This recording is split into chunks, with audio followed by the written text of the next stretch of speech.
Hello दोस्तों, welcome to decode Indian. I hope आप सभी अच्छे हैं। तो जैसा कि आपको पता है कि जनवरी मंथ के कुछ आरबीआई सर्कुलर्स को ऑलरेडी हमने डिस्कस कर लिया है लेक्चर 1 में। जनवरी मंथ के आरबीआई सर्कुलर्स का ये हमारा लेक्चर 2 है और आज के इस लेक्चर में हम जो रिमेनिंग और इम्पॉर्टेंट आरबीआई सर्कुलर्स है उसको डिस्कस करने वाले हैं। तो मैंने कोशिश किया है आज के इस लेक्चर में ज़्यादा सर्कुलर्स डिस्कस करने का।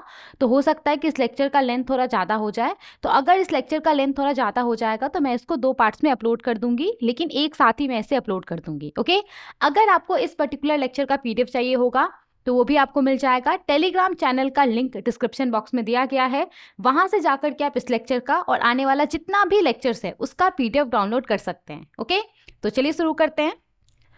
आगे बढ़ने से पहले हमने सभी तरह के बैंक प्रमोशन एग्जाम के लिए एक 200 रुपीज का कंप्रेहेंसिव पीडीएफ कोर्स लॉन्च किया है। डिटेल्स यहाँ पे दिया गया है, आप चाहें तो पॉज करके पढ़ सकते हैं। इस पीडीएफ कोर्स के अंदर हम आपको बैंकिंग नॉलेज का नोट्स प्रोवाइड कर रहे हैं। जनवरी टू दिसंबर मंथ तक का कंप्लीट आरबीआई सर्कुलर्स का नोट्स दे रहे हैं। जनवरी टू दिसंबर मंथ तक का complete banking and financial awareness का नोट्स दे रहे हैं और जितना भी इंपॉर्टेंट गवर्नमेंट स्कीम्स है जिसके ऊपर फ्रिक्वेंटली एग्जाम में क्वेश्चंस पूछा जाता है उसके ऊपर आपको हम नोट्स दे रहे हैं। और इन सब के ऊपर आपको easy to difficult level MCQs मिलेगा जिसको सॉल्व करके आप अपने एग्जाम्स में ज़्यादा से ज़्यादा मार्क्स स्कोर कर सकते हैं। तो 2025 वाला जो हमारा पीडीएफ कोर्स था उसके अंदर हमने 2500 plus easy to difficult level MCQs provide किया था। इस साल हमारा उद्देश्य है 4000 plus easy to difficult level MCQs provide करने का। और इसी उद्देश्य के साथ हमने सिर्फ जनवरी मंथ के अंदर जो बैंकिंग एंड फाइनेंशियल अवेयरनेस का नोट्स प्रोवाइड किया है उसके साथ 175 प्लस एमसीक्यूज प्रोवाइड किया है। जो आरबीआई सर्कुलर्स का नोट्स प्रोवाइड किया जनवरी मंथ के अंदर उसके अंदर हमने 125 प्लस एमसीक्यूज प्रोवाइड किया है। तो इस तरीके से सिर्फ देखिए आप जनवरी मंथ के अंदर ही हमने 300 एमसीक्यूज आपको प्रोवाइड कर दिया है। तो ऐसे हर मंथ आपको नोट्स के साथ साथ एग्जाम लेवल एमसीक्यूज भी मिलते रहेगा। तो इस तरीके से आप एक कंप्लीट और स्ट्रक्चर्ड वे में अपने एग्जाम के लिए प्रिपरेशन कर सकते हैं। ओके, इन सब के अलावा देखिए एसबीआई सीबीओ का एग्जाम आने वाला है। तो एसबीआई सीबीओ एग्जाम के लिए हमने एक डेडिकेटेड कोर्स लॉन्च किया है। इसके अंदर आपको अक्टूबर 2025 से लेकर के मार्च 2026 का आरबीआई सर्कुलर्स और बैंकिंग एंड फाइनेंशियल अवेयरनेस का नोट्स और उसका एमसीक्यूज मिलेगा। ऑफ कोर्स इसके अंदर भी आपको बैंकिंग नॉलेज और गवर्नमेंट स्कीम्स का भी नोट्स मिलेगा।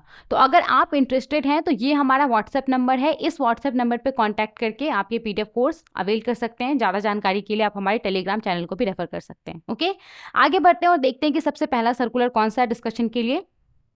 तो यहाँ पे हमारे पास जो सबसे पहला सर्कुलर है ये सर्कुलर 1 जनवरी 2026 का है और ये सर्कुलर बेसिकली रिलेटेड है वाइट लेबल एटीएम से।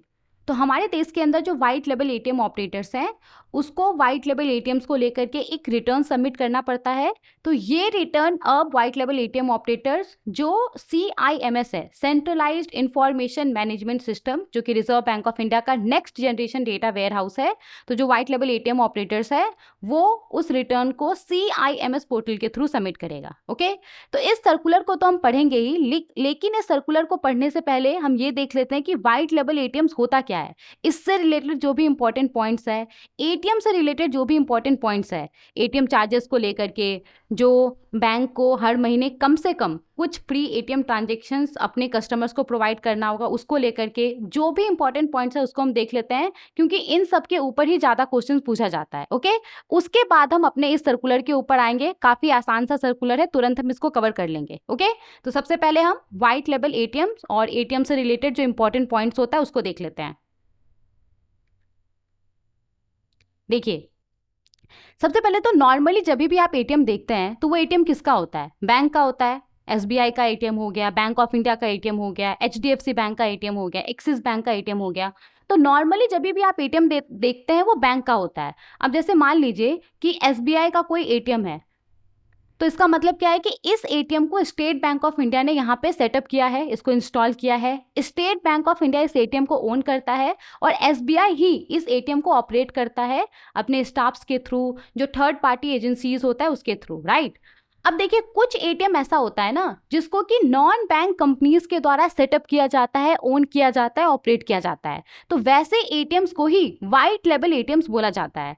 जैसे कि आपने इंडिकैश एटीएम का नाम जरूर सुना होगा। तो इंडिकैश एटीएम ऐसा नहीं है कि इसको किसी बैंक ने सेटअप किया हुआ है, राइट। यहाँ पे आप देख सकते हैं टाटा प्रोडक्ट। तो ये जो एटीएम है, ये एटीएम किसका है? टाटा कंपनी का है। तो टाटा कंपनी तो कोई बैंक नहीं है, ये क्या है? ये एक नॉन बैंक कंपनी है, राइट। तो यहाँ पे ये एटीएम क्या है? ये एक व्हाइट लेबल एटीएम है, ओके। तो ऐसा एटीएम जिसको कि किसी नॉन बैंक कंपनी के द्वारा सेटअप किया जाता है, ओन किया जाता है, ऑपरेट किया जाता है, वैसे एटीएम को व्हाइट लेबल एटीएम बोला जाता है। तो reserve Bank of India payment and settlement system act 2007 के तहत जो नॉन बैंक एटीएम ऑपरेटर्स है उसको ऑथराइज करता है व्हाइट लेबल एटीएम ऑपरेटर्स के तौर पे काम करने के लिए। ओके, समझ में आ गया व्हाइट लेबल एटीएम्स क्या होता है।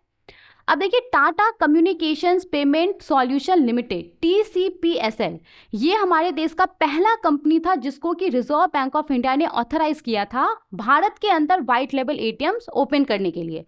और इसने इंडिकैश नाम के साथ अपना एटीएम लॉन्च किया था भारत के अंदर।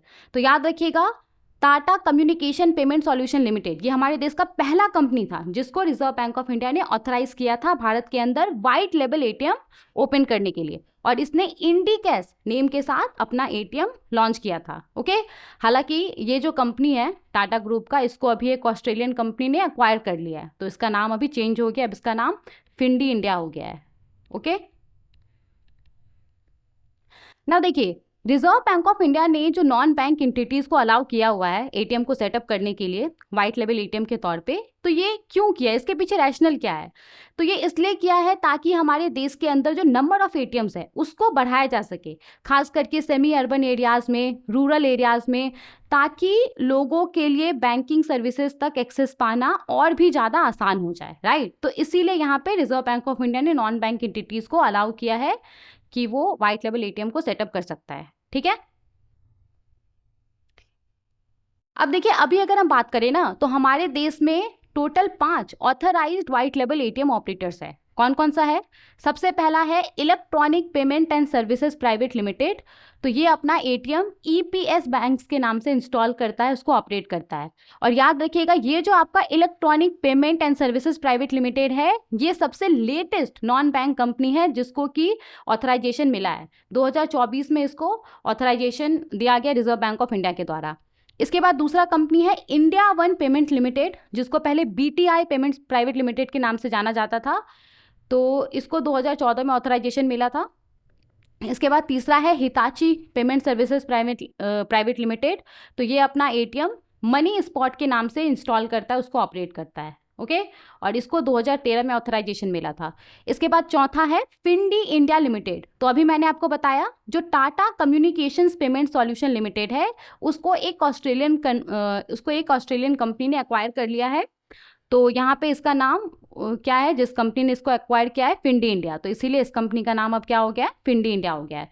तो इसको भी, मतलब ये जो Tata communication payment solution limited था, हमने भी बात किया, एक पहला कंपनी था जिसको RBI ने ऑथराइज किया था व्हाइट लेबल एटीएम लॉन्च करने के लिए। और इसको कब ऑथराइजेशन मिला था?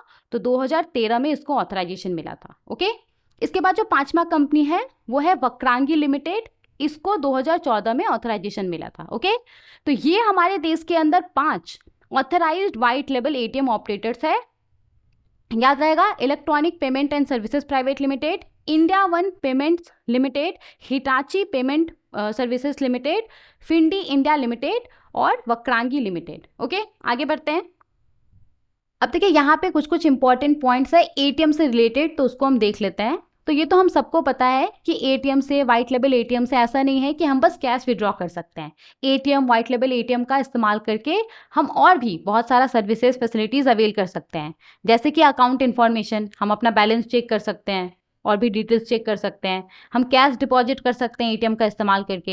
एटीएम का इस्तेमाल करके हम अलग अलग तरह का बिल पेमेंट कर सकते हैं, जैसे कि इलेक्ट्रिसिटी बिल हम पे कर सकते हैं, वाटर बिल पे कर सकते हैं। एटीएम का इस्तेमाल करके हम अपने मोबाइल का रिचार्ज कर सकते हैं। हालांकि जो व्हाइट लेबल एटीएम्स होता है उसमें ये सर्विस परमिटेड नहीं है। एटीएम का इस्तेमाल करके हम जो मिनी स्टेटमेंट होता है वो निकाल सकते हैं, हम अपना पिन चेंज कर सकते हैं, चेकबुक के लिए रिक्वेस्ट कर सकते हैं। तो एटीएम, व्हाइट लेबल एटीएम का इस्तेमाल करके ऐसा नहीं है कि हम बस कैश विड्रॉ कर सकते हैं, और भी अलग अलग तरह का सर्विसेज है, फैसिलिटीज है जो हम अवेल कर सकते हैं, ओके। अब देखिए, अगर कोई कस्टमर है जो कि किसी दूसरे बैंक का नहीं, अगर कोई कस्टमर है जो कि अपने खुद के बैंक के एटीएम का इस्तेमाल करके किसी तरह का ट्रांजेक्शन करता है, मेरे पास एसबीआई का एटीएम है और मैं एसबीआई का ही एटीएम का इस्तेमाल करके किसी तरह का कुछ ट्रांजेक्शन कर रही हूँ, तो वो ऑन अस ट्रांजेक्शन कहलाएगा। ओके। और कोई ऐसा कस्टमर जो कि किसी दूसरे बैंक के एटीएम का इस्तेमाल करता है और किसी तरह का एटीएम ट्रांजेक्शन करता है, वो ऑफ अस ट्रांजेक्शन कहलाएगा। ओके। तो इस हिसाब से अगर कोई कस्टमर है जो कि किसी वाइट लेवल एटीएम का इस्तेमाल करता है, तो वाइट लेवल एटीएम तो किसी बैंक का एटीएम होता नहीं है, ये तो किसी नॉन बैंक एंटिटी का एटीएम है, राइट। तो कोई कस्टमर है जो कि किसी वाइट लेवल एटीएम का इस्तेमाल करता है या फिर किसी दूसरे बैंक के एटीएम का इस्तेमाल करता है और किसी तरह का एटीएम ट्रांजेक्शन करता है, तो ये क्या कहलाएगा? ऑफ अस ट्रांजेक्शन कहलाएगा। ओके, याद रहेगा।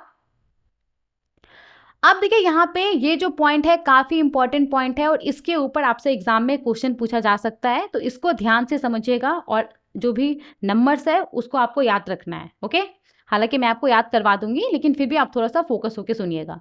देखिए, जितना सारा भी बैंक है हमारे देश के अंदर, उसके लिए ये मैंडेटरी है कि उसको अपने सेविंग्स बैंक अकाउंट होल्डर को हर महीने कम से कम कुछ फ्री एटीएम ट्रांजेक्शन प्रोवाइड करना है। उसके बाद ही वो अपने कस्टमर से एटीएम का इस्तेमाल करने के लिए किसी तरह का फी चार्ज कर सकता है।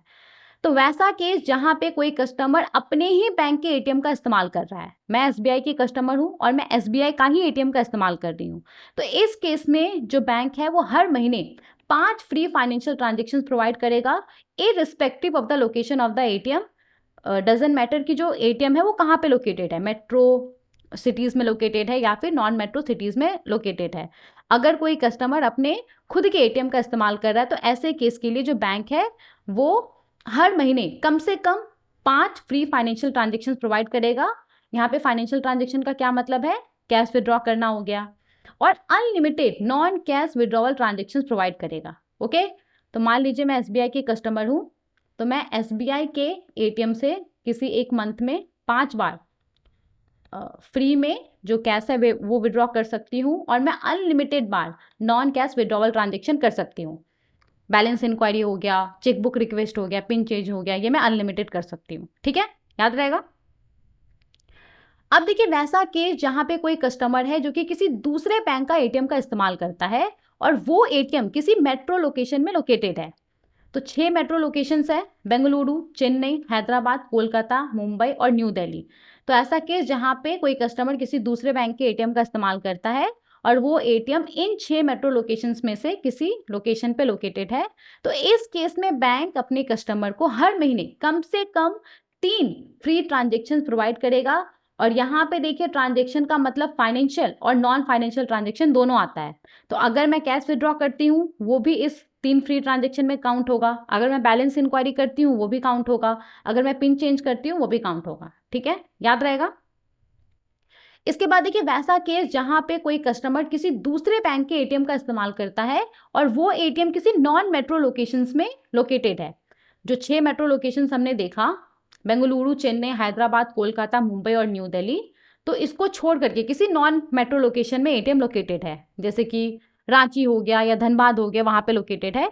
तो इस केस में जो बैंक है, बैंक को हर महीने अपने कस्टमर को कम से कम 5 फ्री ट्रांजेक्शन प्रोवाइड करना होगा। और यहाँ पे भी 5 फ्री ट्रांजेक्शन के अंदर फाइनेंशियल और नॉन फाइनेंशियल ट्रांजेक्शन दोनों आएगा। तो कैश विड्रॉ किया मैंने वो भी काउंट होगा इन 5 फ्री एटीएम ट्रांजेक्शन में, पिन चेंज किया वो भी काउंट होगा। इसके बाद अगर मैंने चेकबुक के लिए रिक्वेस्ट किया वो भी काउंट होगा, फंड ट्रांसफर किया वो भी काउंट होगा। ठीक है, याद रहेगा ये। तो एक बार फिर से हम इसको देख लेते हैं क्योंकि ये काफ़ी इंपॉर्टेंट है। देखिए, वेट अ सेकेंड। देखिए, अगर कोई कस्टमर है जो कि अपने बैंक के खुद के बैंक के एटीएम का इस्तेमाल करता है, तो इस केस में बैंक हर महीने 5 फ्री फाइनेंशियल ट्रांजेक्शन प्रोवाइड करेगा। ठीक है, और unlimited non cash withdrawal transaction provide करेगा। याद रहेगा। अब देखिए, अगर कोई कस्टमर है जो कि किसी दूसरे बैंक के एटीएम का इस्तेमाल करता है, ओके, अदर बैंक एटीएम, और वो एटीएम किसी मेट्रो लोकेशन में है, तो इस केस में बैंक अपने कस्टमर को हर महीने कम से कम 3 फ्री ट्रांजेक्शन प्रोवाइड करेगा, और इसमें याद रखिएगा फाइनेंशियल और नॉन फाइनेंशियल दोनों शामिल होगा, ठीक है। इसके बाद देखिए अगेन कोई कस्टमर है जो कि किसी दूसरे बैंक के एटीएम का इस्तेमाल करता है, और वो जो एटीएम है वो नॉन मेट्रो लोकेशन में है। तो इस केस में बैंक अपने कस्टमर को हर महीने कम से कम 5 फ्री एटीएम ट्रांजेक्शन प्रोवाइड करेगा, और इसके अंदर भी फाइनेंशियल, मतलब ये जो 5 फ्री एटीएम ट्रांजेक्शन है इसके अंदर भी फाइनेंशियल और नॉन फाइनेंशियल दोनों काउंट होगा। याद हो गया? आई होप आपको याद हो गया होगा, और अब अगर आपसे एग्जाम में पूछा जाएगा तो आप आसानी से इसका आंसर दे देंगे। ऐसा केस जहां पे कोई कस्टमर अपने बैंक का ही एटीएम का इस्तेमाल करता है, ऐसे केस में बैंक हर महीने कम से कम 5 फ्री फाइनेंशियल ट्रांजेक्शन प्रोवाइड करेगा और unlimited non financial transaction provide करेगा। वैसा केस जहां पे कोई कस्टमर किसी दूसरे बैंक का एटीएम का इस्तेमाल करता है और वो एटीएम मेट्रो सिटी में लोकेटेड है, तो ऐसे केस के लिए बैंक हर महीने 3 फ्री ट्रांजेक्शन प्रोवाइड करेगा, और इसके अंदर फाइनेंशियल और नॉन फाइनेंशियल ट्रांजेक्शन दोनों आएगा। वैसा केस जहां पे अगेन कोई कस्टमर किसी दूसरे बैंक के एटीएम का इस्तेमाल करता है और वो एटीएम नॉन मेट्रो लोकेशन पे लोकेटेड है, तो इस केस में हर महीने बैंक अपने कस्टमर को कम से कम 5 फ्री एटीएम ट्रांजेक्शन प्रोवाइड करेगा, और इस 5 के अंदर फाइनेंशियल और नॉन फाइनेंशियल ट्रांजेक्शन दोनों काउंट होगा। ओके, आई होप आपको ये अच्छे से याद हो गया होगा, और अब अगर आपसे एग्जाम में पूछा जाएगा तो आप आसानी से कॉन्फिडेंटली इसका आंसर दे पाएंगे। ओके, आगे बढ़ते हैं।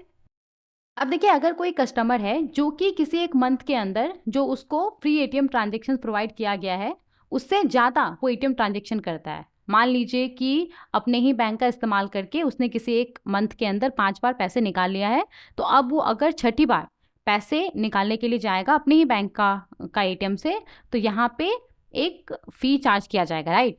तो अगर कोई कस्टमर है जो कि नंबर ऑफ फ्री ट्रांजेक्शन से ज़्यादा एटीएम ट्रांजेक्शन करता है, तो फिर यहाँ पे per transaction bank maximum 23 rupees charge कर सकता है। ओके, अब देखिए यहाँ पे रिजर्व बैंक ऑफ इंडिया ने बैंकों को क्या बोला है कि बैंक को कम से कम इतना फ्री एटीएम ट्रांजेक्शन अपने कस्टमर्स को प्रोवाइड करना होगा, राइट।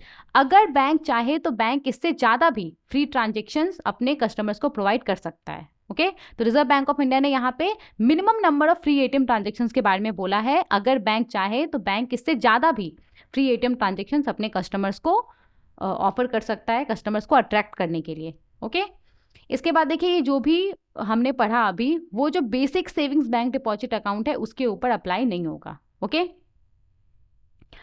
अब देखिए यहाँ पे बहुत बार क्या होता है कि हम एटीएम में किसी तरह का कुछ ट्रांजेक्शन करते हैं और वो फेल हो जाता है कुछ टेक्निकल रीजंस की वजह से, हार्डवेयर सॉफ्टवेयर कुछ टेक्निकल इश्यूज की वजह से, एटीएम में कैश अवेलेबल नहीं है उसके वजह से, कुछ सिस्टम एरर की वजह से, या बैंक या सर्विस प्रोवाइडर का गलती की वजह से, इनवैलिड पिन वैलिडेशन की वजह से, तो यहाँ पे वैसे एटीएम ट्रांजेक्शन को वैलिड एटीएम ट्रांजेक्शन नहीं माना जाएगा, और वैसे एटीएम ट्रांजेक्शन्स के ऊपर किसी भी तरह का चार्ज अप्लाई नहीं होगा। ओके, अब देखिए अगर कोई फेल्ड एटीएम ट्रांजेक्शन है, जैसे कि मान लीजिए कि कोई कस्टमर है वो किसी एटीएम में गया और उसने पैसे विड्रॉ किया, 5000 रुपीज़ मान लीजिए कि उसने विड्रॉ किया, अब उसके बैंक अकाउंट से तो पैसा डेबिट हो गया है लेकिन एटीएम से कैश डिस्पेंस नहीं हुआ, एटीएम से कैश बाहर नहीं आया है, तो यहाँ पे ये एटीएम ट्रांजेक्शन क्या कहलाएगा? फेल्ड एटीएम ट्रांजेक्शन कहलाएगा, राइट। तो फेल्ड एटीएम ट्रांजेक्शन के केस में बैंक को T+5 कैलेंडर डेज के अंदर जो कस्टमर्स का बैंक अकाउंट है उसमें ये जो पैसा है 5000 रुपीज़ वो रिक्रेडिट करना पड़ेगा। मान लीजिए कि कोई कस्टमर है उसने 10 जनवरी को ये ट्रांजेक्शन किया। ओके, तो यहाँ पे इसके 5 डेज के अंदर, मतलब कि 15 जनवरी तक ये ट्रांजेक्शन फेल हो गया, तो 15 जनवरी तक बैंक को ये जो 5000 रुपीज़ है ये कस्टमर के बैंक अकाउंट में रिक्रेडिट कर देना है। ओके, अगर बैंक 5 कैलेंडर डेज के अंदर ऐसा नहीं कर पाता है, जिस दिन एटीएम ट्रांजेक्शन फेल हुआ है उस दिन से लेकर के 5 कैलेंडर डेज के अंदर अगर बैंक ऐसा नहीं कर पाता है, 5 कैलेंडर डेज से ज़्यादा हो गया है, तो फिर क्या होगा? तो यहाँ पे बैंक को 5 कैलेंडर डेज के बाद जितना भी डेज डिले होगा हर एक दिन के लिए बैंक को 100 रुपीज़ पेनल्टी के तौर पे, कंपनसेशन के तौर पे सॉरी, कस्टमर को देना होगा। और यहाँ पे इस कंपनसेशन के लिए ऐसा नहीं है कि कस्टमर को कुछ रिक्वेस्ट करना पड़ेगा या फिर क्लेम करना पड़ेगा, बैंक को ऑटोमेटिकली ये कंपनसेशन जो कस्टमर का बैंक अकाउंट है उसमें क्रेडिट करना होगा। ठीक है, तो ये सब कुछ इंपॉर्टेंट पॉइंट्स था जिसके ऊपर आपसे एग्जाम में क्वेश्चन पूछा जा सकता है। अब हम आते हैं अपने सर्कुलर के ऊपर कि सर्कुलर में क्या बोला जा रहा है। देखिए, तो जैसा कि हम सबको पता है कि रिजर्व बैंक ऑफ इंडिया ने अपना next generation data warehouse launch कर दिया है, सेंट्रलाइज इंफॉर्मेशन मैनेजमेंट सिस्टम। और जब से इसको लॉन्च किया गया, जब से ये ऑपरेशनल हुआ है, जितना सारा भी रेगुलेटेड एंटिटीज है उसको जो अलग अलग तरह का रिटर्न सबमिट करना पड़ता है, अब उन सभी रिटर्न को सेंट्रलाइज इंफॉर्मेशन मैनेजमेंट सिस्टम के थ्रू सबमिट कराया जा रहा है। राइट, आपने नोटिस किया होगा, हमने बहुत सारा सर्कुलर्स पढ़ा है इसको लेकर के। तो यहाँ पे वाइट लेबल एटीएम्स को लेकर के भी एक रिटर्न है, तो अब वो रिटर्न भी CIMS पोर्टल के थ्रू सबमिट किया जाएगा। ठीक है,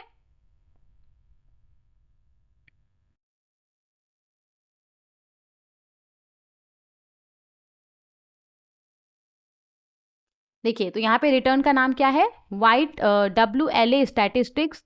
तो बेसिकली जो वाइट लेवल एटीएम ऑपरेटर्स होता है वो ये रिटर्न सबमिट करता है कि किसी एक मंथ के अंदर कितना ट्रांजेक्शन हुआ है, कितना फाइनेंशियल ट्रांजेक्शन हुआ है, कितना नॉन फाइनेंशियल ट्रांजेक्शन हुआ है, कितने वैल्यू का ट्रांजेक्शन हुआ है। तो ये एक रिटर्न सबमिट करता है। तो रिटर्न का नाम है WLA स्टैटिस्टिक्स, रिटर्न कोड है R330 और फ्रीक्वेंसी है मंथली, मतलब कि मंथली बेसिस पे ये जो रिटर्न है ये वाइट लेवल एटीएम ऑपरेटर्स को सबमिट करना पड़ता है। तो जो भी वाइट लेवल एटीएम ऑपरेटर्स है उसको ये जो रिटर्न है, ये रिटर्न CIMS पोर्टल के ऊपर सबमिट करना होगा। कब से, तो दिसंबर 2025 के लिए जो रिपोर्टिंग, ये जो दिसंबर 2025 जो रिपोर्टिंग पीरियड है इसके लिए, और इसके बाद जितना भी रिपोर्टिंग पीरियड है उसके लिए, मतलब दिसंबर मंथ के लिए ये जो रिटर्न होगा, ये रिटर्न जो वाइट लेवल एटीएम ऑपरेटर है वो CIMS पोर्टल के ऊपर सबमिट करेगा। और इसके बाद जितना भी मंथ है, जनवरी, फरवरी, मार्च, सब के लिए जो रिटर्न है वो white level ATM operator CIMS portal के ऊपर सबमिट करेगा। ठीक है, अब देखिए CIMS के अंदर जो भी अलग अलग रिपोर्टिंग एंटिटी है उसके लिए एडमिन यूजर्स बनाया गया है। और यहाँ पे ये जो एडमिन यूजर्स है अलग अलग एंटिटी का, अलग अलग रिपोर्टिंग एंटिटी का, तो एडमिन यूजर्स को यहाँ पे अपने स्टाफ्स के लिए जो एक्चुअल में CIMS पोर्टल को एक्सेस करेगा और रिटर्न सबमिट करेगा, उसके लिए यहाँ पे उसको लॉगिन क्रेडेंशियल बनाना है, लॉगिन ID पासवर्ड बनाना है। ओके, आगे देखते हैं। अब देखिए यहाँ पे हर मंथ के लिए ये जो रिटर्न होगा, ये रिटर्न नेक्स्ट मंथ के 7th डे तक सबमिट हो जाना चाहिए। तो जैसे कि दिसंबर मंथ के लिए ये जो WLA स्टैटिस्टिक्स रिटर्न है ये नेक्स्ट मंथ के, मतलब कि जनवरी के 7th डे तक, यानी कि 7th जनवरी तक ये सबमिट हो जाना चाहिए। ओके, और ये जो डायरेक्शन है इसको payment and settlement system act 2007 के सेक्शन 12 और सेक्शन 19 के तहत इशू किया गया है।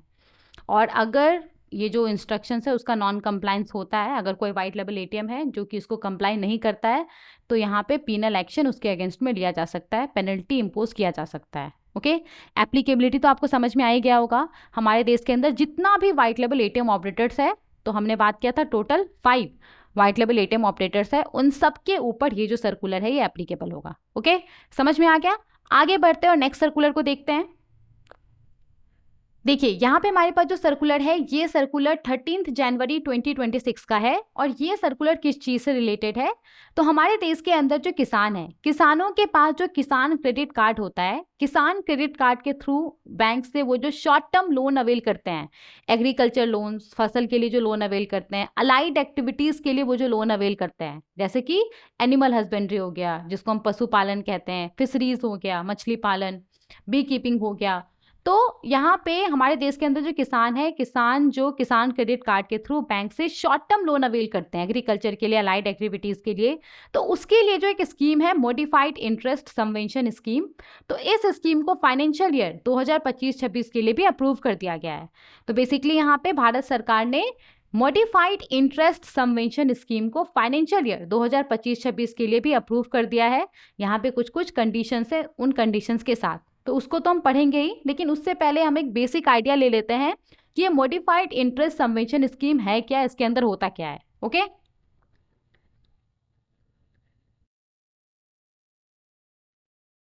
देखिए तो आपको नाम से पता चलेगा मॉडिफाइड इंटरेस्ट सबवेंशन स्कीम। तो ये जो वर्ड है सबवेंशन, सबवेंशन का क्या मतलब होता है, कुछ फाइनेंशियल सपोर्ट प्रोवाइड करना, कुछ बेनिफिट प्रोवाइड करना।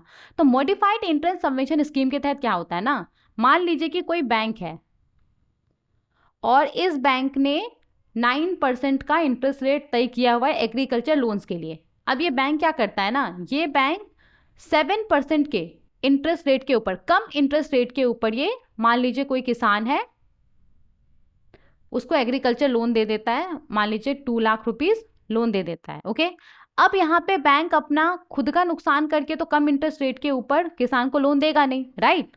तो यहाँ पे जितने कम इंटरेस्ट रेट के ऊपर उसने किसान को लोन दिया है, ये जो डिफरेंस है, कितने का डिफरेंस है, ये 2% का डिफरेंस है। तो ये जो 2% का डिफरेंस है, वो जो लोन अमाउंट होता है उसके ऊपर 2% निकाला जाता है, और जो भी पैसा होता है वो यहाँ पे जो सरकार है वो बैंक को इंटरेस्ट सबवेंशन के तौर पे कर देता है। ओके, तो कुछ इस तरीके से ये स्कीम काम करता है। तो जो मॉडिफाइड इंटरेस्ट सबवेंशन स्कीम है, ये स्कीम सेंट्रल सेक्टर स्कीम है, यानी कि इसका जो फंडिंग होता है वो केंद्र सरकार के द्वारा किया जाता है। इस स्कीम के तहत जो किसान है, किसान को किसान क्रेडिट कार्ड के थ्रू कंसेशनल इंटरेस्ट रेट के ऊपर, डिस्काउंटेड इंटरेस्ट रेट के ऊपर शॉर्ट टर्म लोन प्रोवाइड किया जाता है। ओके, तो ये जो आपका मॉडिफाइड इंटरेस्ट सबवेंशन स्कीम है ना, ये इंटरेस्ट सबवेंशन स्कीम का अपडेटेड वर्जन है, इसका ये वेरिएंट है। और इसके तहत क्या होता है, तो इसके तहत किसानों को 7% के कंसेशनल इंटरेस्ट रेट के ऊपर short term agriculture loan provide किया जाता है। ये सेंट्रल सेक्टर स्कीम है, मतलब कि इसका फंडिंग भारत सरकार के द्वारा किया जाता है। और देखिए, ओरिजिनली इस स्कीम को 2006-07 में लॉन्च किया गया था इंटरेस्ट सबवेंशन स्कीम के नाम से। फिर 2022 में इस स्कीम का नाम बदल करके, क्योंकि 2022 में इस स्कीम के अंदर कुछ मेजर मॉडिफिकेशन हुआ था, तो इसका नाम बदल करके मॉडिफाइड इंटरेस्ट सबवेंशन स्कीम रख दिया गया। ठीक है, एक बेसिक आइडिया आ गया कि ये पूरा स्कीम है क्या। इस स्कीम के तहत सिंपली क्या होता है, बैंक पहले कम इंटरेस्ट रेट के ऊपर किसानों को लोन प्रोवाइड कर देता है, और फिर जो भारत सरकार है, भारत सरकार जो बैंक है, बैंक को जो इंटरेस्ट सबवेंशन होता है वो प्रोवाइड कर देता है। ठीक है,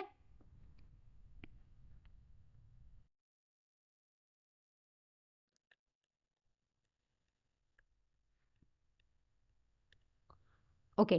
तो यहाँ पे जो भारत सरकार है, भारत सरकार ने फाइनेंशियल ईयर 2025-26 के लिए भी जो मॉडिफाइड इंटरेस्ट सबवेंशन स्कीम है इसको अप्रूव कर दिया है। कुछ कुछ कंडीशंस है, उन कंडीशंस के साथ। इसका सिंपली क्या मतलब है कि फाइनेंशियल ईयर 2025-26 के अंदर भी क्या हुआ होगा, जो बैंक है हमारे देश के अंदर अलग अलग, उसने कम इंटरेस्ट रेट के ऊपर किसानों को लोन प्रोवाइड किया होगा, और फिर भारत सरकार यहाँ पे जो भी डिफरेंस होगा वो इंटरेस्ट सबवेंशन के तौर पे जो बैंक है उसको पे करेगा। ठीक है, तो एक एक करके हम कंडीशंस देखते हैं कि किन कंडीशंस के साथ मॉडिफाइड इंटरेस्ट सबवेंशन स्कीम को फाइनेंशियल ईयर 2025-26 के लिए अप्रूव कर दिया गया है। देखिए, तो सबसे पहला कंडीशन क्या है, सबसे पहले तो ये जो हमारा मॉडिफाइड इंटरेस्ट सबवेंशन स्कीम है, इस स्कीम के तहत जो किसान है, किसान को कंसेशनल इंटरेस्ट रेट के ऊपर, डिस्काउंटेड इंटरेस्ट रेट के ऊपर जो किसान क्रेडिट कार्ड है, किसान क्रेडिट कार्ड के थ्रू 3 लाख रुपए तक का लोन मिलता है। शॉर्ट टर्म क्रॉप लोन हो गया, अलाइड एक्टिविटीज के लिए लोन हो गया, जैसे कि एनिमल हस्बेंड्रीज, डेयरी हो गया, फिशरीज हो गया। ओके, तो यहाँ पे फाइनेंशियल ईयर 2025-26 के अंदर भी किसानों को कंसेशनल इंटरेस्ट रेट के ऊपर किसान क्रेडिट कार्ड के थ्रू 3 लाख रुपए तक का short term crop loan, short term loan for allied activities provide करने के लिए क्या डिसाइड किया गया है कि जो भी लेंडिंग इंस्टीट्यूशंस हैं जो एक्चुअल में ग्राउंड लेवल पे किसानों को लोन प्रोवाइड करता है, तो ये डिसाइड किया गया कि जितना भी लेंडिंग इंस्टीट्यूशंस है, जैसे कि पब्लिक सेक्टर बैंक्स हो गया, प्राइवेट सेक्टर बैंक्स हो गया, प्राइवेट सेक्टर बैंक के केस में जो इसका रूरल और सेमी अर्बन ब्रांचेस होता है जो एग्रीकल्चर लोन्स डिस्ट्रीब्यूट करता है, तो यहाँ पे जितना भी लेंडिंग इंस्टीट्यूशंस है, public sector bank, private sector bank,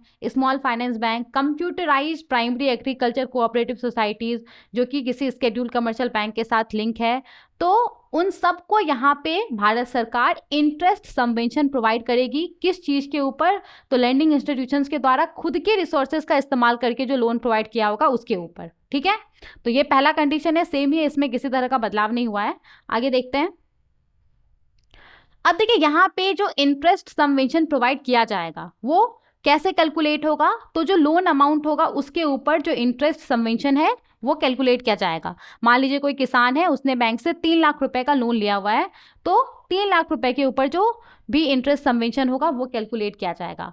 now देखिए, जो इंटरेस्ट सबवेंशन प्रोवाइड किया जाएगा ना भारत सरकार के द्वारा बैंक को, वो कितने पीरियड के लिए प्रोवाइड किया जाएगा, तो दिस इज वेरी इंपॉर्टेंट।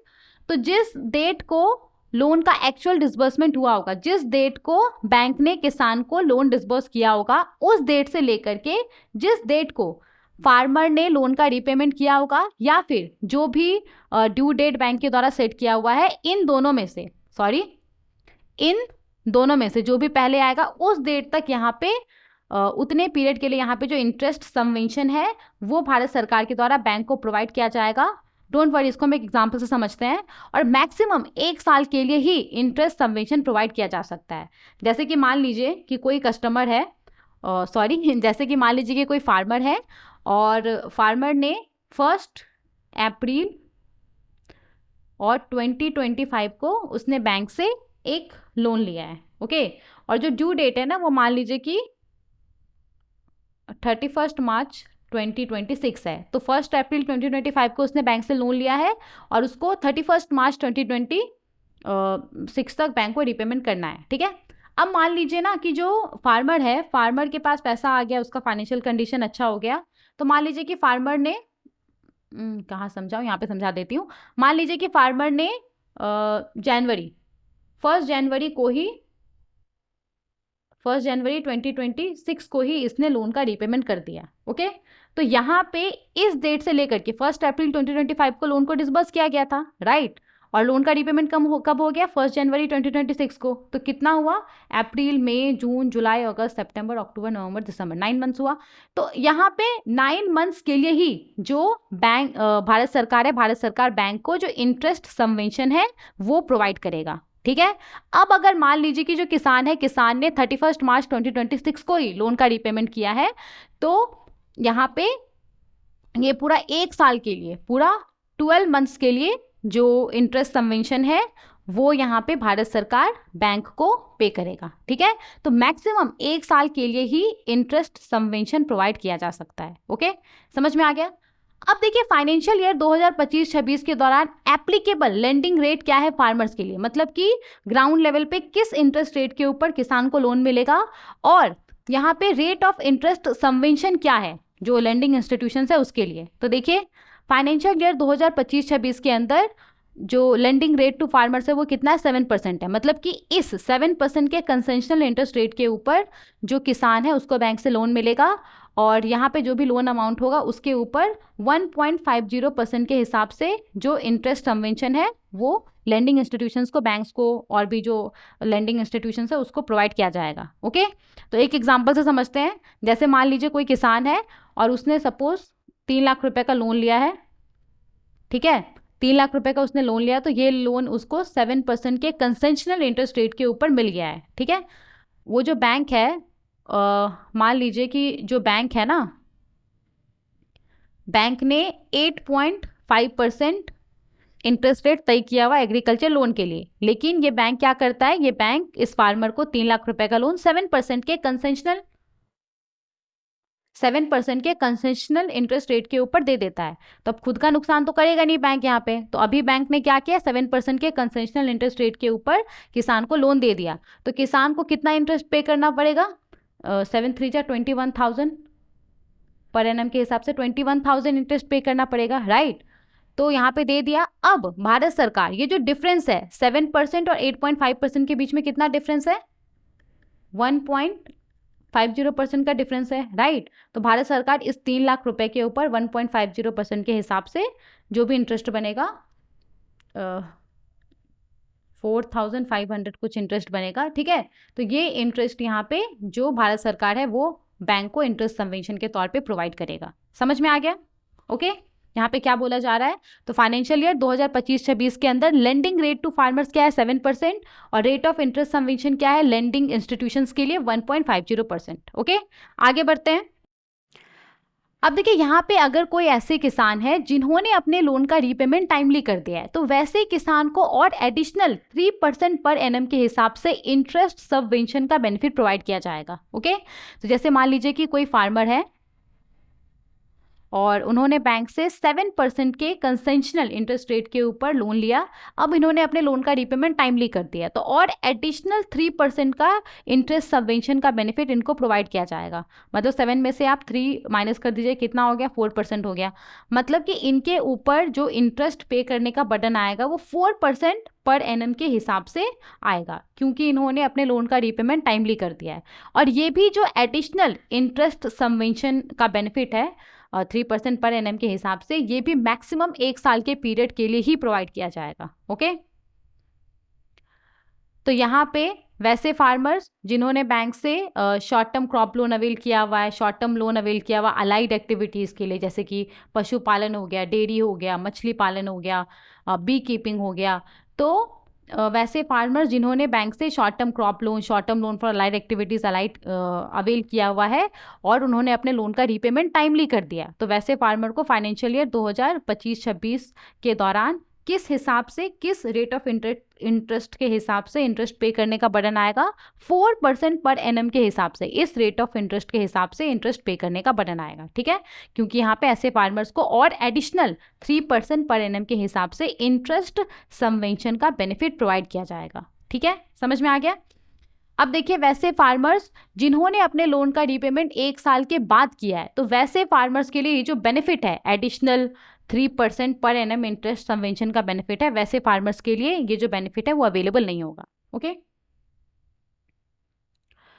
अब देखिए यहाँ पे इस स्कीम के तहत जो मॉडिफाइड इंटरेस्ट सबवेंशन स्कीम है, इस स्कीम के तहत जो इंटरेस्ट सबवेंशन का बेनिफिट है, जो प्रॉम्प्ट रीपेमेंट इंसेंटिव बेनिफिट है शॉर्ट टर्म क्रॉप लोन के ऊपर, short term loan for allied activities के ऊपर, तो ये सिर्फ और सिर्फ 3 लाख रुपए तक के लोन के ऊपर ही है। कोई फार्मर है, उसने बैंक से मान लीजिए 5 लाख रुपए का लोन लिया हुआ है, तो ऐसा नहीं है कि वो पूरा का पूरा 5 लाख रुपए का लोन उनको 7% पर एनम इंटरेस्ट रेट के हिसाब से मिल जाएगा और उसके ऊपर प्रॉम्प्ट रीपेमेंट इंसेंटिव बेनिफिट भी मिलेगा। ऐसा नहीं है, 3 लाख रुपए तक का जो लोन है, सिर्फ वही लोन उनको 7% पर एनम इंटरेस्ट रेट के हिसाब से मिलेगा। ओके, बाकी का जो 2 लाख रुपए का लोन है उसके ऊपर उनको नॉर्मल रेट ऑफ इंटरेस्ट के हिसाब से जो इंटरेस्ट है वो पे करना पड़ेगा। तो वही यहाँ पे बोला जा रहा है कि जो interest subvention prompt repayment incentive benefit है शॉर्ट टर्म क्रॉप लोन के लिए, short term loan for allied activities के लिए, वो सिर्फ और सिर्फ 3 लाख रुपए तक के लोन के ऊपर ही अवेलेबल है। और इसके अंदर भी 2 लाख रुपए का एक सब लिमिट है वैसे फार्मर के लिए जो कि अलाइड एक्टिविटीज में इन्वॉल्व है, animal husbandry, dairy, fisheries, bee keeping में इन्वॉल्व है।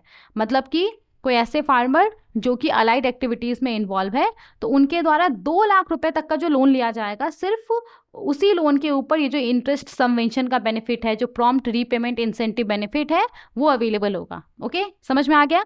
अब देखिए ये पॉइंट इम्पॉर्टेंट है। देखिए यहाँ पे जो भी इंटरेस्ट सबवेंशन का बेनिफिट है, प्रॉम्प्ट रीपेमेंट इंसेंटिव बेनिफिट है, तो इसके लिए जो क्रॉप लोन कंपोनेंट है, मतलब इस स्कीम के तहत क्या है, एक तो आपका क्रॉप लोन है, फसल के लिए लोन लिया जाता है, और एक आपका शॉर्ट टर्म लोन लिया जाता है अलाइड एक्टिविटीज़ के लिए, राइट? तो कोई फार्मर है और उन्होंने क्रॉप लोन भी लिया हुआ है और अलाइड एक्टिविटीज़ के लिए भी लोन लिया हुआ है। ओके, तो अब किस लोन के ऊपर जो ये आपका interest subvention prompt repayment incentive benefit है वो अप्लाई होगा, तो उसको लेकर के यहाँ पे प्रोविज़न है। तो इस स्कीम के तहत जो भी interest subvention prompt repayment incentive benefit है, उसके लिए यहाँ पे जो क्रॉप लोन कंपोनेंट होगा, उसके लिए जो लिमिट होगा ना, उसको प्रायोरिटी दिया जाएगा। डोंट वरी, एक एग्जांपल से समझते हैं, आपको समझ में आ जाएगा कि यहाँ पे बेसिकली क्या बोला जा रहा है। जैसे कि मान लीजिए कि कोई किसान है और इन्होंने 2 लोन लिया हुआ है, एक इन्होंने क्रॉप लोन लिया हुआ है, मान लीजिए 2 लाख रुपए का इन्होंने क्रॉप लोन लिया हुआ है, ठीक है, और इन्होंने अलाइड एक्टिविटीज़ के लिए लोन लिया हुआ है, मान लीजिए 1.5 लाख का, ठीक है।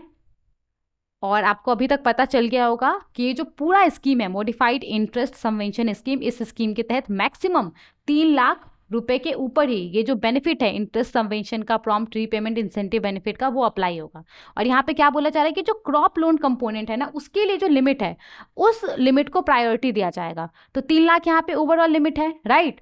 तो क्रॉप लोन इन्होंने 2 लाख रुपए का लिया है, तो ये जो पूरा का पूरा 2 लाख रुपए, ये पूरा का पूरा 2 लाख रुपए एलिजिबल है इंटरेस्ट सबवेंशन के लिए, प्रॉम्प्ट रीपेमेंट इंसेंटिव बेनिफिट के लिए, ठीक है। तो 3 लाख में 2 लाख रुपए माइनस हो गया, मतलब यहाँ पे आ गया 2 लाख रुपए एलिजिबल है interest subvention prompt repayment incentive benefit के लिए। बचा कितना लिमिट में हमारे पास? 1 लाख रुपीज़ बचा, राइट? तो अब ये जो 1 लाख रुपीज़ है और इन्होंने 1.5 लाख रुपीज़ अलाइड एक्टिविटीज़ के लिए लोन लिया हुआ है, राइट? तो यहाँ पे 1.5 लाख रुपीज़ में से ओनली जो 1 लाख रुपीज़ है, 1 लाख रुपीज़ के ऊपर ये जो बेनिफिट है वो अप्लाई होगा। और बाकी का जो 50,000 रुपये है, इसके ऊपर किसान को जो नॉर्मल रेट ऑफ इंटरेस्ट है उसके हिसाब से इंटरेस्ट पे करना पड़ेगा। ओके, यही यहाँ पे बोला जा रहा है कि जो interest subvention prompt repayment incentive benefit है, तो उसके लिए जो क्रॉप लोन कंपोनेंट होगा, कोई फार्मर है उसने दोनों लोन लिया हुआ है, क्रॉप लोन भी लिया हुआ है, अलाइड एक्टिविटीज के लिए भी लोन लिया हुआ है, तो जो क्रॉप लोन कंपोनेंट के लिए लिमिट है, ये जो 3 लाख रुपए का लिमिट है, वो लिमिट को यहाँ पे प्रायोरिटी दिया जाएगा। ओके, ये बोला जा रहा है। उसके बाद इस लिमिट में अगर कुछ बचता है, जैसे कि हमारे केस में 1 लाख रुपीस बचा, तो उसके बाद जो कुछ अमाउंट बचेगा तो उसको यहाँ पे अलाइड एक्टिविटीज के लिए इस्तेमाल किया जाएगा। ठीक है, सिंपली आपको ये याद रखना है कि जो भी बेनिफिट है मॉडिफाइड इंटरेस्ट सबवेंशन स्कीम के तहत, उस बेनिफिट के लिए जो क्रॉप लोन कंपोनेंट होगा उसके लिए जो लिमिट है उसको प्रायोरिटी दिया जाएगा। ओके, और याद रखिएगा कि ओवरऑल लिमिट कितना है, 3 लाख रुपीस पर एनएम, और इसके अंदर सब लिमिट है 2 लाख रुपए का वैसे फार्मर्स के लिए जो कि अलाइड एक्टिविटीज में इन्वॉल्व है। ओके, समझ में आ गया? आगे देखते हैं। अब देखिए यहाँ पे क्या बोला जा रहा है। बहुत बार क्या होता है कि किसान ने अपना पूरा फसल लगाया, उनका फसल पूरा तैयार हो गया, और जब वो अपने फसल को बाजार में बेचने के लिए जाते हैं, जो भी उनका प्रोड्यूस रहता है, जब वो उसको बाजार में बेचने जाते हैं तो काफ़ी कम उसका पैसा मिलता है, कभी कभी ऐसा होता है। अब देखिए, क्योंकि किसान ने बहुत जगह से लोन लिया हुआ होता है ऑलरेडी, तो इसीलिए वो क्या करते हैं, वो कम दाम पे ही अपने प्रोड्यूस को सेल कर देते हैं। तो ऐसे सेल को डिस्ट्रेस सेल बोला जाता है। तो किसान ऐसा ना करे, किसान वेट करे जब प्रोड्यूस का दाम थोड़ा सा ऊपर जाए उसके बाद वो उसको सेल करे। तो डिस्ट्रेस सेल को डिस्करेज करने के लिए और किसान अपने प्रोड्यूस को वेयर हाउसेस में स्टोर करके रखे, इस चीज को इंकरेज करने के लिए मॉडिफाइड इंटरेस्ट सबवेंशन स्कीम के अंदर एक प्रोविजन है। इस प्रोविजन के तहत क्या बोला जा रहा है कि जो स्मॉल एंड मार्जिनल फार्मर्स है, स्मॉल एंड मार्जिनल फार्मर्स को इस स्कीम के तहत और एडिशनल 6 मंथ्स के लिए जो इंटरेस्ट सबवेंशन का बेनिफिट है वो प्रोवाइड किया जाएगा, वो अवेलेबल रहेगा। जैसे कि मान लीजिए कोई स्मॉल एंड मार्जिनल फार्मर है और इन्होंने बैंक से सपोज 2 लाख रुपए का लोन लिया हुआ है, क्रॉप लोन लिया हुआ है 7% के कंसेशनल इंटरेस्ट रेट के ऊपर। अब इन्होंने अपना फसल लगाया, फसल तैयार हो गया, फसल का कटाई हो गया, इसके बाद जब वो बाजार में बेचने गया तो उसका प्राइस काफ़ी कम मिल रहा था। तो यहाँ पे प्रोविज़न क्या है कि अगर ये जो स्मॉल एंड मार्जिनल फार्मर है, स्मॉल एंड मार्जिनल फार्मर ने क्या किया, अपने फसल को इन्होंने जो वेयर हाउसेस होता है उसके अंदर स्टोर करके रख दिया, ऐसे वेयर हाउसेस में जो कि warehousing development regulatory authority के द्वारा सर्टिफाइड है। तो यहाँ पे जैसे ही ये अपने प्रोड्यूस को वेयर हाउसेस में स्टोर करके रखेंगे तो उनके प्रोड्यूस के अगेंस्ट में एक नेगोशिएबल वेयर हाउस रिसीट इनको प्रोवाइड किया जाएगा। तो यहाँ पे इस रिसीट के अगेंस्ट में ये बैंक से और फर्दर 6 महीने के लिए कंसेशनल इंटरेस्ट रेट के ऊपर, सेम इंटरेस्ट रेट के ऊपर, मतलब ये जो इंटरेस्ट रेट है जिसके ऊपर ऑलरेडी इन्होंने लोन लिया हुआ था 2 लाख रुपए का, तो सेम इंटरेस्ट रेट के ऊपर ये बैंक से और 6 महीने के लिए लोन अवेल कर सकते हैं। ठीक है, तो ये यहाँ पे प्रोविजन है। समझ में आ गया? अब देखिए यहाँ पे नेचुरल कैलामिटीज से जो अफेक्टेड फार्मर्स होते हैं, मान लीजिए बाढ़ आ गया, सूखा आ गया, जिसके वजह से फार्मर के ऊपर काफ़ी ज़्यादा प्रभाव पड़ा है और वो लोन का रीपेमेंट नहीं कर पा रहे हैं, तो जब भी ऐसा होता है तो बैंक क्या करता है कि लोन का जो टर्म्स है, कंडीशंस है, उसको थोड़ा सा वो आसान कर देता है। जैसे कि मान लीजिए जो लोन का रीपेमेंट टेन्योर है उसको बैंक ने बढ़ा करके 3 साल कर दिया या 4 साल कर दिया, तो ऐसा होता है। तो यहाँ पे जो नेचुरल कैलामिटीज से अफेक्टेड फार्मर है, तो वैसे फार्मर्स को रिलीफ प्रोवाइड करने के लिए जो भी रीस्ट्रक्चर लोन अमाउंट होगा, मतलब लोन का टर्म्स कंडीशन चेंज करने के बाद जो रीस्ट्रक्चर लोन अमाउंट होगा, उसके ऊपर यहाँ पे बैंक जो पहला साल होगा, पहले साल के लिए किसान को इंटरेस्ट सबवेंशन का बेनिफिट प्रोवाइड करेगा। ओके, मान लीजिए कोई किसान है, रफली मैं बता देती हूँ, और उन्होंने 2024 में लोन लिया, और 2024 में उन्होंने लोन लिया और इनको 2025 तक लोन का रीपेमेंट करना था, लेकिन बाढ़ आ गया जिसके वजह से इनका फसल का नुकसान हुआ है और ये इस स्थिति में नहीं है कि अपने लोन का रीपेमेंट कर सके। तो बैंक ने क्या किया कि जो टेन्योर था उसको बैंक ने मान लीजिए कि 2 साल के लिए बढ़ा दिया। ठीक है, तो यहाँ पे क्या बोला जा रहा है कि जो रीस्ट्रक्चर लोन अमाउंट होगा उसके ऊपर बैंक जो पहला साल होगा, पहले साल के लिए इंटरेस्ट सबवेंशन का बेनिफिट प्रोवाइड करेगा। मतलब कि 2026 जो पहला साल होगा, तो इस साल यहाँ पे इस साल के लिए किसान को जो कंसेशनल इंटरेस्ट रेट है उस रेट के हिसाब से ही लोन का रीपेमेंट करना पड़ेगा, ना कि नॉर्मल जो इंटरेस्ट रेट है उसके हिसाब से लोन का रीपेमेंट करना पड़ेगा। ठीक है, तो जो नेचुरल कैलेमिटीज़ की वजह से जो अफेक्टेड फार्मर है उनको रिलीफ प्रोवाइड करने के लिए क्या प्रोविजन है कि जो रीस्ट्रक्चर लोन अमाउंट है उसके ऊपर जो पहला साल होगा, पहले साल के लिए जो बैंक है वो किसान को इंटरेस्ट सबवेंशन का बेनिफिट प्रोवाइड करेगा। और फिर दूसरे साल से, मतलब फिर दूसरे साल के लिए यहाँ पे जो रीस्ट्रक्चर लोन होगा उसके ऊपर normal rate of interest apply होगा दूसरे साल के, जैसे कि 2 साल के लिए हमारे एग्जाम्पल में बढ़ाया गया था। तो पहले साल के लिए तो किसान को 7% के कंसेशनल इंटरेस्ट रेट के हिसाब से इंटरेस्ट पे करना पड़ेगा, लेकिन दूसरे साल के लिए यहाँ पे नॉर्मल रेट ऑफ इंटरेस्ट के हिसाब से जो भी उन्होंने लोन लिया होगा उसके ऊपर लोन का रीपेमेंट करना होगा। ठीक है, आई होप आपको समझ में आ गया होगा। देखिए मैं बार बार बोलती हूँ, अगर आपको कुछ समझ में नहीं आता है तो एक तो आप रिपीट करके देख सकते हैं या फिर आप हमें कमेंट कर सकते हैं, हम उसका रिप्लाई जरूर करेंगे। ओके, अब देखिए वैसा केस जहाँ पे सिवियर नेचुरल कैलेमिटीज के वजह से फार्मर्स के ऊपर प्रभाव पड़ा है, काफ़ी प्रभाव पड़ा है।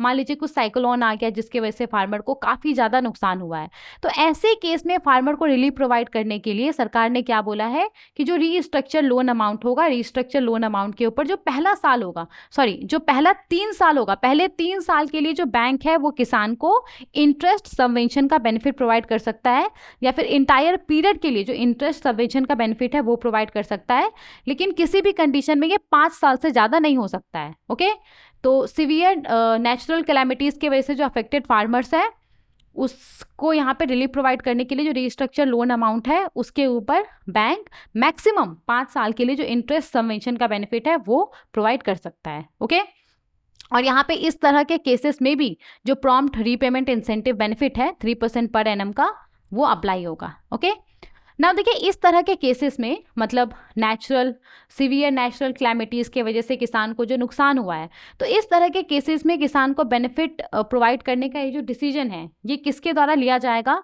तो इंटर मिनिस्टेरियल सेंट्रल टीम और सब committee of national executive committee के द्वारा एक हाई लेवल कमेटी को सेटअप किया जाएगा और उसी के द्वारा यहाँ पे ये जो बेनिफिट्स है उसको डिसाइड किया जाएगा। ओके, आगे बढ़ते हैं। ओके, तो ये सब यहाँ पे कंडीशंस था, टोटल 6 कंडीशंस था, जिन कंडीशंस के साथ भारत सरकार ने फाइनेंशियल ईयर 2025-26 के लिए भी मॉडिफाइड इंटरेस्ट सबवेंशन स्कीम को अप्रूव कर दिया है। ओके, आगे बढ़ते हैं। अब देखिए यहाँ पे बैंक्स को कुछ कुछ रूल्स है, कंडीशंस है जिसको कि फॉलो करने के लिए बोला गया है, तो थोड़ा सा इसको हम देख लेते हैं। सबसे पहले तो यहाँ पे जो आधार सीडिंग होता है, ऑथेंटिकेशन होता है, आधार ऑथेंटिकेशन वो मैंडेटरी है इस स्कीम के तहत किसी भी तरह का बेनिफिट अवेल करने के लिए, इंटरेस्ट सबवेंशन जो प्रॉम्प्ट रीपेमेंट इंसेंटिव बेनिफिट है वो अवेल करने के लिए। तो बैंक यहाँ पे इस चीज़ को इंश्योर करेगा कि जितने भी फार्मर्स है उनका जो बैंक अकाउंट है, जो आधार कार्ड है उनका, वो उनके बैंक अकाउंट से जो केसीसी अकाउंट है उससे लिंक है। यहाँ पे जितना सारा भी लेंडिंग इंस्टीट्यूशंस है वो इस चीज़ को इंश्योर करेगा कि हर एक फार्मर का जो KYC है वो कंप्लीट है, ताकि वो इस स्कीम के तहत बिना किसी दिक्कत के बेनिफिट अवेल कर सके। ओके, इसके बाद देखिए यहाँ पे क्या बोला जा रहा है, कोई एक फार्मर है और उसके पास मल्टीपल किसान क्रेडिट कार्ड है, तो वो मल्टीपल किसान क्रेडिट कार्ड के through modified interest subvention scheme के तहत बेनिफिट पाने के लिए एलिजिबल है, लेकिन किसी भी केस में मैक्सिमम 3 लाख रुपए के ऊपर ही जो बेनिफिट है वो उनको मिल सकता है। ओके, मतलब मैक्सिमम 3 लाख रुपए ही किसान को कंसेशनल इंटरेस्ट रेट के ऊपर मिल सकता है। ओके, अब देखिए यहाँ पे कोई एक स्पेसिफिक लैंड पार्सल है, कोई एक स्पेसिफिक जमीन है।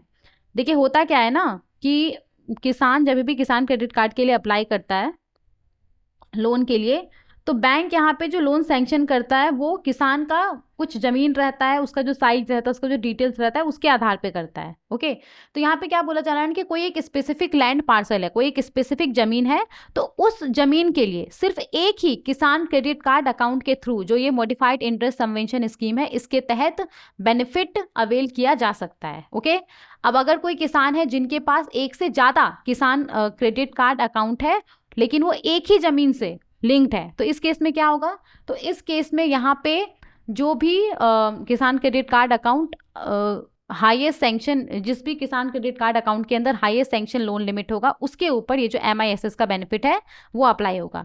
जैसे मान लीजिए कोई किसान है और उन्होंने 2 लोन लिया हुआ है, बैंक ए से उन्होंने लोन लिया हुआ है और बैंक बी से लोन लिया हुआ है। बैंक ए से मान लीजिए कि उन्होंने सपोज 1.5 लाख का लोन लिया हुआ है और बैंक बी से उन्होंने मान लीजिए 2.5 लाख का लोन लिया हुआ है। ओके, तो यहाँ पे सिंपली क्या बोला जा रहा है कि जैसे ये जो लोन है इसका अमाउंट जाता है, राइट, तो इसके ऊपर जो मॉडिफाइड इंटरेस्ट सबवेंशन स्कीम का बेनिफिट है वो अप्लाई होगा। तो ऐसा केस जहाँ पे फार्मर का मल्टीपल किसान क्रेडिट कार्ड अकाउंट्स है लेकिन वो सेम जमीन से लिंक्ड है, तो वैसे केस में यहाँ पे जो मॉडिफाइड इंटरेस्ट सबवेंशन स्कीम के तहत बेनिफिट है वो कैसे अकाउंट के ऊपर अप्लाई होगा, जिस अकाउंट में हाईएस्ट सैंक्शन लोन लिमिट है। ठीक है, तो हमारे केस में बैंक बी से जो इस किसान ने 2.5 लाख रुपए का लोन लिया था तो उसके ऊपर जो बेनिफिट है वो अप्लाई होगा। ठीक है, समझ में आ गया? आगे देखते हैं। इसके बाद सिंपली बैंक को यहाँ पे बोला गया कि किसान को वो इनकरेज करेंगे जो अवेलेबल डिजिटल बैंकिंग चैनल्स है उसका इस्तेमाल करने के लिए।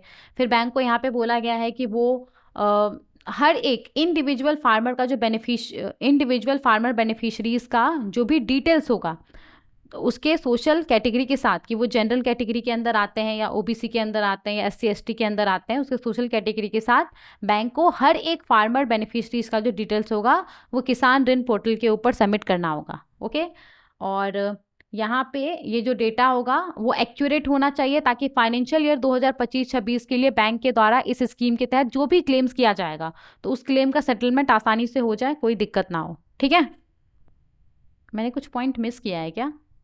नहीं, ठीक है, ठीक है। ओके, आगे देखते हैं। इसके बाद देखिए जो भी फील्ड ऑफिसर्स है वो एक्यूरेटली जो किसान के लिए जिस भी फसल के लिए लोन लिया गया है तो उस फसल से रिलेटेड जो भी डेटा है उसको वो किसान ऋण पोर्टल के ऊपर अपलोड करेंगे, और जितना सारा भी एलिजिबल फाइनेंशियल इंस्टीट्यूशंस है वो यहाँ पे जो ऑपरेशनल इंस्ट्रक्शंस है उसको वो फॉलो करेगा इस चीज़ को इंश्योर करने के लिए कि मॉडिफाइड इंटरेस्ट सबवेंशन स्कीम के तहत जो भी क्लेम्स बनता है वो टाइमली मैनर में किसान ऋण पोर्टल के ऊपर अपलोड किया जाए। और देखिए हर एक क्लेम, ऐसा नहीं है कि बैंक कुछ भी क्लेम कर देगा और यहाँ पे उसका सेटलमेंट सरकार कर देगा। यहाँ पे जितना सारा भी क्लेम है, हर एक जो क्लेम है वो स्टैट्यूटरी ऑडिटर के द्वारा सर्टिफाइड होना चाहिए कि वो जो क्लेम है वो ट्रू है, वो करेक्ट है। ठीक है, तो ये सब यहाँ पे कंडीशंस है। उसके बाद देखते हैं क्या बोला जा रहा है। देखिए अब यहाँ पे जो कंप्यूटराइज्ड PACS है, जो computerised primary agriculture cooperative societies है जो कि स्केड्यूल कमर्शियल बैंक के साथ लिंक्ड है, तो यहाँ पे कंप्यूटराइज्ड PACS के द्वारा जो एग्रीकल्चर लोन्स डिस्ट्रीब्यूट किया जाएगा कंसेशनल इंटरेस्ट रेट के ऊपर इस स्कीम के तहत, तो उसका जो क्लेम होगा वो क्लेम कैसे होगा। तो यहाँ पे कंप्यूटराइज्ड PACS जिस भी स्केड्यूल कमर्शियल बैंक के साथ लिंक होगा तो वो जो स्केड्यूल कमर्शियल बैंक है वो सेपरेटली कंप्यूटराइज PACS के लिए जो क्लेम है वो किसान ऋण पोर्टल के ऊपर सबमिट करेगा, और यहाँ पे एक सर्टिफिकेशन के साथ वो क्लेम सबमिट करेगा कि उस लोन के ऊपर नाबार्ड से किसी भी तरह का जो रीफाइनेंसिंग बिंग क्लेम, हाँ, और वो इस सर्टिफिकेशन के साथ उस क्लेम को सबमिट करेगा कि नाबार्ड से उस सेम लोन के ऊपर किसी भी तरह का जो रीफाइनिंग फैसिलिटी है वो अवेल नहीं किया हुआ है, और जो भी क्लेम करेगा वो क्लेम बैंक का जो स्टैट्यूटरी ऑडिटर होगा उसके द्वारा सर्टिफाइड होना चाहिए कि वो क्लेम जो है वो सही है, करेक्ट है। ठीक है, इसके बाद देखिए यहाँ पे एप्लीकेबिलिटी का बात करें तो ये सर्कुलर जितना भी पब्लिक सेक्टर बैंक्स है, प्राइवेट सेक्टर बैंक्स है, स्मॉल फाइनेंस बैंक्स है, उन सब के ऊपर एप्लीकेबल होगा। ओके, तो ये था पूरा, हमने भी क्या डिस्कस किया, जो मॉडिफाइड इंटरेस्ट सबवेंशन स्कीम को फाइनेंशियल ईयर 2025-26 के लिए अप्रूव कर दिया गया है। तो हमने पूरा कंडीशंस देखा कि किन किन कंडीशंस के साथ इस स्कीम को फाइनेंशियल ईयर 2025-26 के लिए अप्रूव किया गया है। ओके, आई होप आपको समझ में आ गया होगा। चलिए आगे बढ़ते हैं और दूसरे सर्कुलर को देखते हैं। देखिए आगे बढ़ने से पहले यहाँ पे किसान क्रेडिट कार्ड को लेकर के कुछ इंपॉर्टेंट पॉइंट है, क्योंकि लास्ट वाले सर्कुलर में बहुत बार किसान क्रेडिट कार्ड का नाम आया है। तो किसान क्रेडिट कार्ड को अगस्त 1998 में लॉन्च किया गया था। किस कमिटी की रिकमेंडेशन के आधार पे किसान क्रेडिट कार्ड को लॉन्च किया गया था? तो आरवी गुप्ता कमेटी के रिकमेंडेशन के आधार पे किसान क्रेडिट कार्ड को लॉन्च किया गया था। किसान क्रेडिट कार्ड अवेल करने के लिए मिनिमम एज लिमिट 18 ईयर्स है, मैक्सिमम एज लिमिट 75 ईयर्स है। और यहाँ पे ये पॉइंट काफ़ी इंपॉर्टेंट है, इस पॉइंट के ऊपर प्रीवियस एग्जाम में क्वेश्चन पूछा गया है। किसान क्रेडिट कार्ड को जनरली 5 साल के लिए इशू किया जाता है। इसका जो वैलिडिटी पीरियड होता है वो 5 साल का होता है विथ एन एनुअल रिव्यू। हर साल इसको रिव्यू भी किया जाता है। ठीक है, तो ये सब कुछ पॉइंट था। आगे बढ़ते हैं और नेक्स्ट सर्कुलर को देखते हैं।